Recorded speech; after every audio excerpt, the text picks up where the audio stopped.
we begin by going back all the way to Palakkad, sir. Well, I belong to that species of human being called the Palghat Brahmin. As I am fond of telling my audiences, the Palghat Brahmin comes in 4 varieties. They are cooks, they are crooks, they are civil servants, or they are musicians. These are the 4 varieties. I belong a little bit to each of these. I am certainly a good cook. I am probably a crook. I have been a civil servant, and I am not a musician, but I know enough to appreciate music. Palghat has got 92 Brahmin villages called Agraharams. These are settlements of people who migrated 400 or 500 years ago from the eastern parts of Tamil Nadu. When they became superfluous to the requirements of Brahmins in the locality, they migrated to Kerala. My father belonged to a very ordinary middle class family. My grandfather made his living by the few lands he had and whatnot. And my father studied and became an advocate.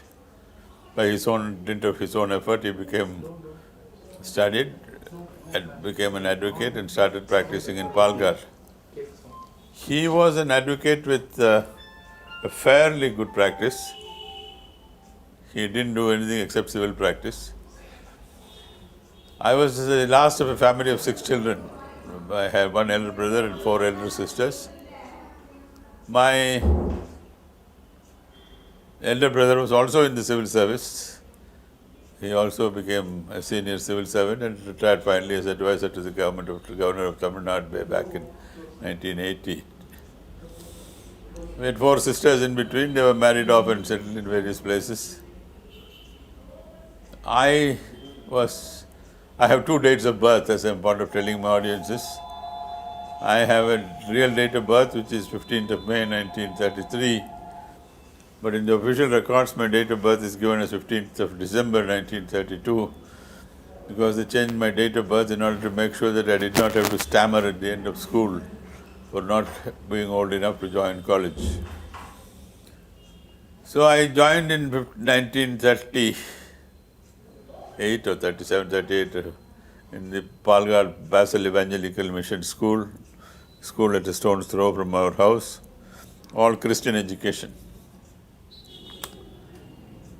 I entered school at 1947, and in 1947 I wrote the end of school exam twice. 2 years later, I wrote the intermediate exam from the Government Victoria College, Palghat. I wrote that exam twice. And before you come to conclusions about my intellectual abilities, I must tell you that in both those years, the exam had to be written twice because the question papers leaked. 1949, I passed out the intermediate, and I promise you I did not get the question paper second time around. And I passed fairly well, and I thought my movement into the engineering colleges was guaranteed because my marks were 150, 150, 150 out of 150, 150, 150 in physics, mathematics, and chemistry. Unfortunately, even in those days, these things used to work about forward communities and backward communities, and one method of keeping the forward community out was to ask them to appear for an interview. So I appeared at an interview for admission to the engineering college, and the question they asked me was fantastically engineering oriented. They said, "Shivaji Ganeshan Theriyuma?" So I said, "Yes, Theriyum." I thought I had passed. Next question was, "Our evalavu padathil nadithirukkarar." Now that was beyond my depth, and so I lost. I failed. So they would not give me an engineering seat. Therefore, I ended up studying physics at the Madras Christian College from 1949 to 52. I studied in Christian College. I studied in the hostel. And in 1952, I passed out fairly well. And my principal, a Scots gentleman called Dr. Boyd, called me and said I had studied so well, I had passed so well, would I like to become a teacher in the college itself? So they first offered me a demonstrator's job in the college and subsequently gave me a lecturer's job in the Christian College. So I taught physics at the Madras Christian College from 1952 to 55. In those days, the number of laboratories available for a student of science, particularly of physics, were very, very, very few. Today there are hundreds of labs. In those days there were very few. So then, writing the competitive exam was the obvious answer. So in 1953, I wrote the police service exam. I passed out all India first. But I decided not to join the police. And so I stuck out, and in 1954, I wrote the IAS exam again. 54, I passed out fairly high, and I joined the IAS in 1955. I was allotted to the, what was then called Madras, but today Tamil Nadu, Madras cadre of the IAS. And after years training at the training school in Delhi, I came to Coimbatore for district training in 1956. And then subsequently I was a civil servant for 35, 36 years. I don't know whether it is your intention to listen to me from all that I did not do in the civil service in 1956. I did Coimbatore as assistant collector under training.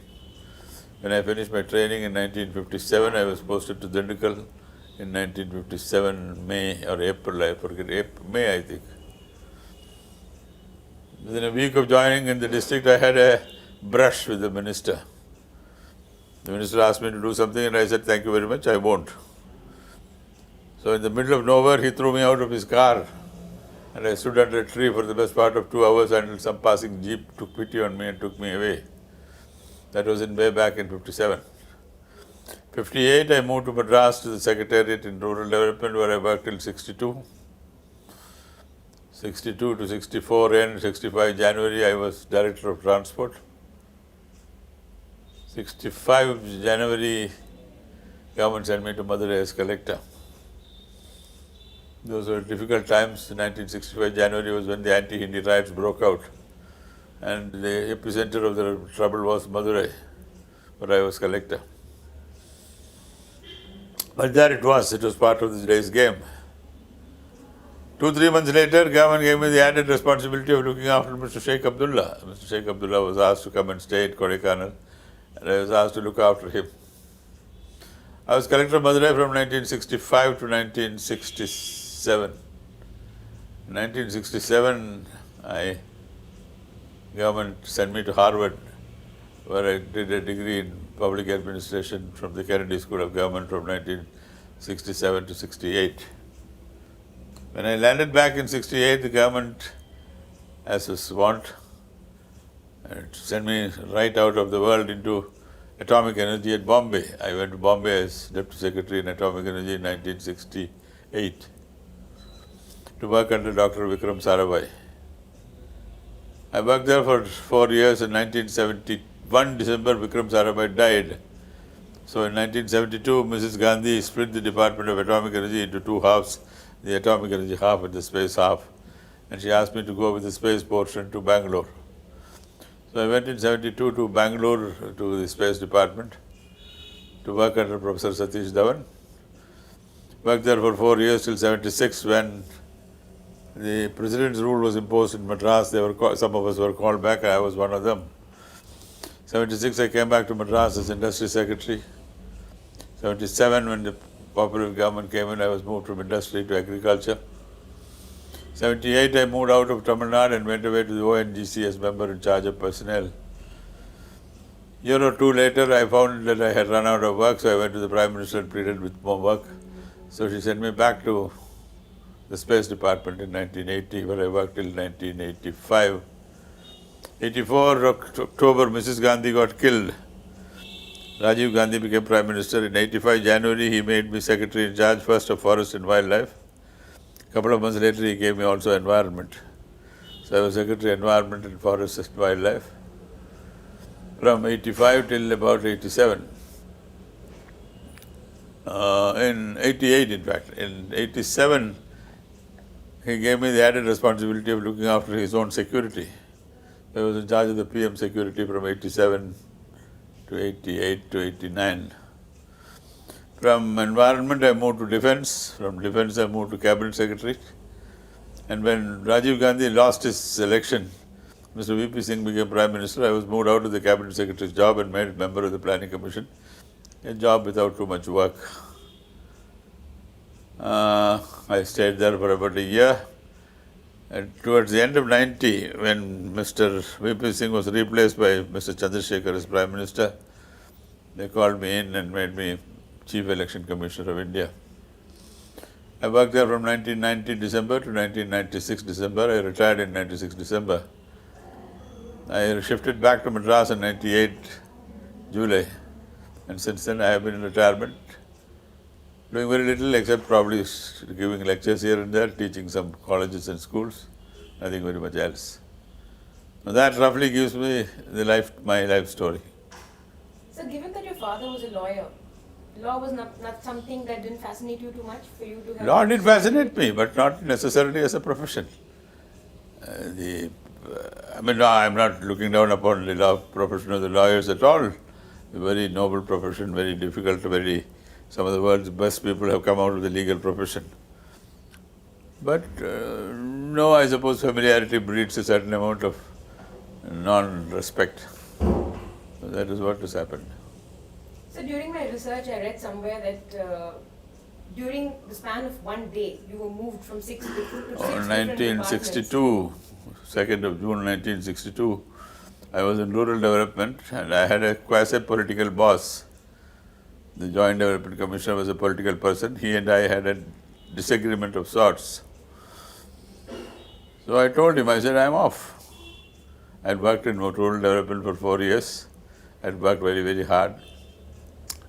I thought I was not receiving appreciation, so I said, I'm off. Whereupon Chief Secretary Sri Gopal Swami of the ICS got very angry with me. So within the course of the next 3, 4, 5 hours, I got shifted once, twice, thrice, 4 times, 5 times, 6 times. At 10 o'clock, I was in rural development. At 11 o'clock, I was in finance. 11:30, I was in small savings. At 12 o'clock, I was in agriculture. At 2 o'clock, I was in social welfare. When I came home, I was director of women's welfare. But that was part of life. So you've occupied so many different roles in your career. What do you cherish the most? What I cherish most is the fact that I have... Difficult to give a simple answer to that question. I suppose the thing which I have cherished most is the fact that I have been fiercely independent, that I have never given 1 millimeter of yield to integrity, that I don't have possess a single rupee which is a false rupee, that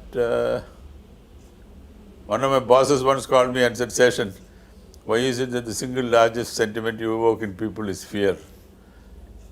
I know that I try to get people to get afraid of me, but what I cherish most is the rigid attention to integrity.